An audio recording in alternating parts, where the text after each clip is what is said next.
Hello viewers, இன்னைக்கு நம்ம பார்க்க போறது ஒன் பீஸ் எபிசோட் 487 பார்ட் 2.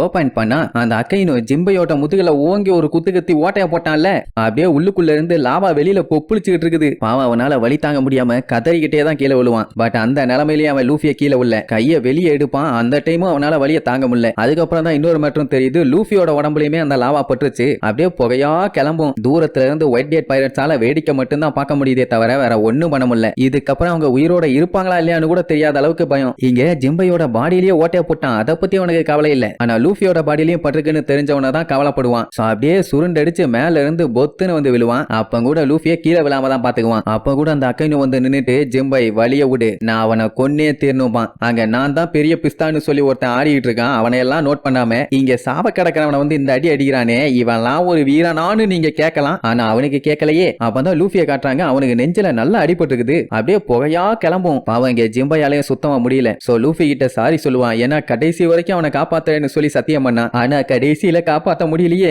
அப்படின்னு பயங்கரமா ஃபீல் பண்ணுவான். அக்கைனு பார்த்துட்டு, முட்டாப்பாயில உன்னை காப்பாத்தவே இங்க ஆள் இல்ல வேற அவனை நினைச்சு கவலைப்படுறியான்னு சொல்லிட்டு அப்படியே லாவா குதிக்க குதிக்க பொறுமையா அவங்கிட்ட நடந்து வருவான். ஜிம்பைக்கு இப்ப எப்படி எஸ்கேப் ஆகுதுன்னே தெரியல. தண்ணியா இருந்தா கூட அடிச்சு புடிச்சு தண்ணிக்குள்ள எஸ்கேப் ஆயிருப்பான். ஆனா அவகிஜி தான் ஃபுல்லா ஃப்ரீஸ் பண்ணி வச்சிட்டானே. இப்ப இங்க அக்கைனு போட்டு தள்ளியே தீர்வேன்னு வந்துட்டு இருக்கானா. அப்ப ஜிம்பை அவனோட நெஞ்ச பாப்பான். பெரிய ஓட்டை. ஏண்டா இவ்வளவு பெரிய ஓட்டை இருந்தும் கூட நீ அவனை இன்னும் ப்ரொடெக்ட் பண்ணணும்னு நினைச்சிட்டு இருக்கியா? இனிமேட்டெல்லாம் முடியாதுன்னு சொல்லும் போது கஷ்டப்பட்டு முக்குன்னு முக்கி எந்திரிச்சு லூஃபியை தூக்க ட்ரை பண்ணுவான். அவன் சாக போறான்னு ஒரு வார்த்தை தான் சொல்லுவான். அதுக்கு அப்படியே வெறியாய் ஒரு கத்துவான். பாக்கணுமே வேற லெவல்ல இருக்கும். அப்படியே அவனும் பொறுமையா பக்கத்துல வந்துகிட்டே இருப்பான். அவ்வளவுதான், ஜிம்பையால அதுக்கு மேல முடியல. அவனோட லிமிட்டை ரீச் பண்ணிட்டான். சோ ஒன்னும் பண்ண முடியாம அப்படியே பொத்துன்னு விழுவான். அந்த டைம் மறுபடியும் அவனுக்கு சொன்ன விஷயம் தான் ஞாபகத்துக்கு வரும். ஏன்னா அவன் செத்துட்டான்னா அவனோட தம்பியை இவன் ப்ரொடெக்ட் பண்ணணும்னு சொல்லி தான் கேட்டிருப்பான். என்ன பண்றது, ஜிம்பையும் எவ்வளவோ கஷ்டப்பட்டானே. ஆனா கடைசியில இப்படி வந்து மாட்டிட்டான்ல. என்ன இருந்தாலும் சரி, ஏசுக்கு பண்ண சத்தியத்தை எப்படியாச்சும் காப்பாத்தியே தீரணும்னு மறுபடியும் கஷ்டப்பட்டு எந்திரிச்சு லூஃபியை காப்பாத்துறதுக்காக அவனை கையில தூக்குவான். அக்கைனுவே அலண்டு போயிருவான். நெஞ்சே ஓட்டையாயிருச்சு. அதுக்கப்புறம் கூட அவனை காப்பாத்தணும்னு இவ்வளவு வெறியோட இருக்கானேன்னு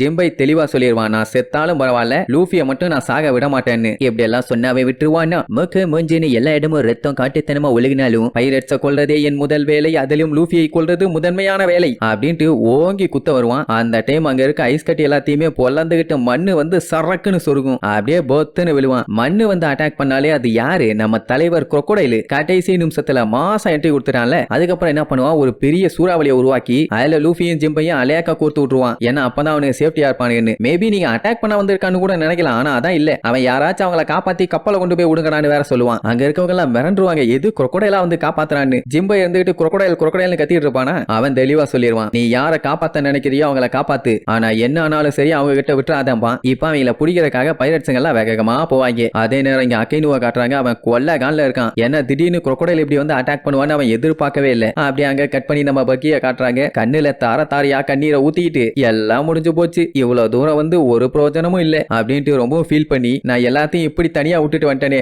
இருந்தாலும் பரவாயில்ல, உங்க சப்போர்ட்டுக்கெல்லாம் ரொம்ப ரொம்ப நன்றி, கூடவே இருந்து நல்லா கோஷம் போட்டுட்டு இருந்தீங்க, இப்ப திடுப்புன்னு விட்டுட்டு வந்துட்டேனேன்னு சொல்லி அப்படியே அழுதுகிட்டே வருவானா. இங்க ஜிம்பை லூஃபியை பிடிக்கிறதுக்காக பைரட்ஸுங்க கத்திட்டே வருவாங்க.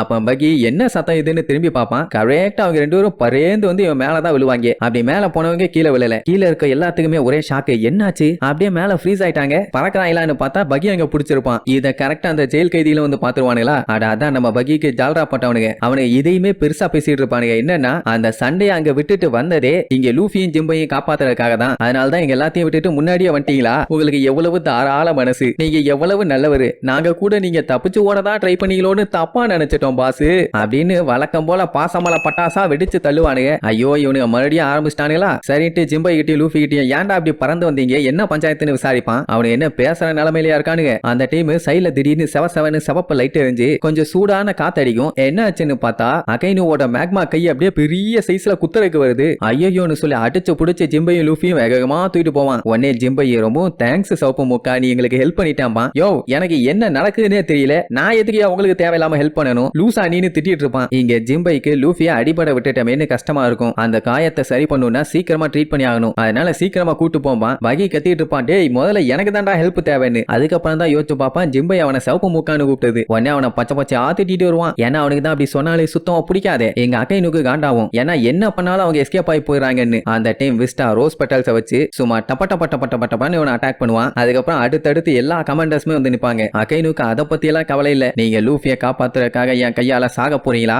ஒன்னும் பஞ்சாயத்து இல்லாம அவனுக்கு லூஃபியை பத்தி கெத்தா சொல்லுவானுங்க. ஏன்னா பையன் எவ்வளவு வெறித்தனமா காப்பாத்தனா. அதனாலேயே அவங்க டேடி ஒயிட் பியர்டு கூட அவனை பத்திரமா பாத்துக்க சொன்னாரு. அவனை எப்படியாச்சும் அவங்களுக்கு நியூ இயராக்குள்ள கொண்டு வரணும். அதனாலதான் இவ்வளவு கஷ்டப்படுறானுங்க. உடனே அக்கைனு நக்கல் பண்ணுவான், உங்க எல்லாத்தையுமே நான் அதுக்கு மேல பெட்டர்னு நினைச்சேனேடா அப்படின்னா அந்த அளவுக்கு இல்லையான்னு சொல்லிட்டு இருக்கும் போது அப்படியே அங்க இருக்க புகை மொத்தமா கலையும். பார்த்தா கமாண்டர்ஸ் மட்டும் இல்ல, மொத்த ஒயிட் பியர்ட் பைரட்ஸுமே அங்கதான் நின்றுட்டு இருப்பாங்க. இப்ப மட்டும் மொத்தமா சேர்ந்து ஆளுக்கு ஒரு அடி அக்கைனு உடம்புல இறக்குனாங்கன்னா அவளை அதான் வட சுடுற ஜல்லிக்கரண்டி மாதிரி ஆயிரும். இப்போதைக்கு ஒயிட் பியர்ட் பைரட்ஸோட எக்ஸ்பெக்டேஷன் எல்லாமே லூஃபி மேல மட்டும்தான் இருக்கு. அதனாலதான் அவனை ப்ரொடெக்ட் பண்ண போறாங்க. அப்படித்தானே சொன்ன உடனே எல்லாருமே ஆமா ஆமாங்க. இங்க பகிக்கு கடுப்பா இருக்கும். ஆமா அடுத்தடுத்து ஒவ்வொரு விஷயத்துக்கும் அவனை இன்வால்வ் பண்ணிக்கிட்டே இருக்காங்களே, ஏன் என்னைய குடும்பப்படுத்துறீங்க, என்னைய விட மாட்டீங்களான்னு கேட்பான். ஆப்போசிட் சைட்ல இருந்து எந்த ஒரு பதிலும் இல்ல. ஏப்பா ஜிம்பையி என்ன ஆச்சுன்னு சொல்லி எட்டி பார்த்தா அவன் கான்சியஸ்லயே இல்ல, அப்படியே மயங்கிட்டான். அடே கிறுக்கு போயில என்னடா மயங்கிட்டே, இப்போ உங்களை நான் எங்கடா தூக்கிட்டு போறதுன்னு புலம்பிக்கிட்டே போவான். இங்க குரோக்கோடைலு இனி அவன் வாழ்ந்தாலும் சரி செத்தாலும் சரி நரகத்துல இருக்கிற மாதிரி தான். அதனால இப்ப அவன் வாழ்ந்துட்டு இருக்கும் போதே நம்ம இஷ்டப்படி அவனை கஷ்டப்படுத்தலாம்னு சொல்லுவான். மொத்தத்துல இனிமேட்டு டைலாக் எல்லாம் பேசி பிரோஜனம் இல்ல,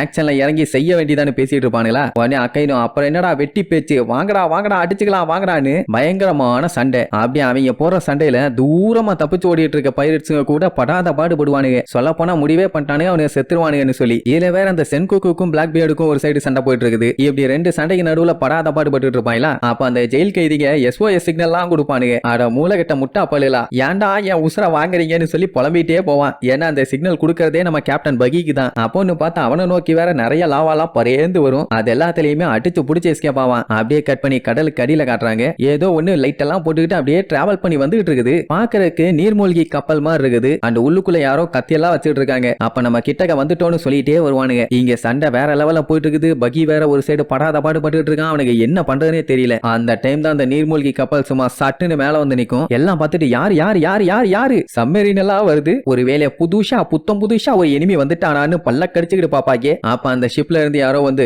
லூஃபியை இங்க கொண்டு வாங்கன்னு கத்துவாங்க. பகி பார்த்துட்டு யாரா நீ புதுசா இருக்க நீ கேப்பான். உடனே வந்திருக்கவன், என்னதான் லூஃபி என்னோட எனிமியா இருந்தாலும் அவனுக்கும் எனக்கும் ஒரு ரிலேஷன்ஷிப் இருக்கதான் செய்யுது. இந்த மாதிரி ஒரு நிலைமையில அவனை சாக விடுறது நல்லதில்ல. அதனால அவனை கூப்பிட்டுவாங்க, நாங்க காப்பாத்தணும்னு சொல்லுவானா. யார் அப்படி சொல்லிட்டு இருக்கான்னு பார்த்தா ஹார்ட் பைரட்ஸோட கேப்டன் ட்ரஃபால்கர்லா. அவனை நான் பாத்துக்கிறேன் இங்க கொண்டு வான்னு சொல்லி கெத்தா சொல்லுவான். ஜிம்பைக்கும் சுத்தமா கான்சியஸ் இல்ல, லூஃபிக்கும் சுத்தமா இல்ல. அப்புறம் தான் ட்ரஃபால்கர்லா ஒரு ட்விஸ்ட் வைப்பான். என்னடான்னா அவன் டாக்டர் ஆமா. அவ்வளவுதான், tata bye bye see you.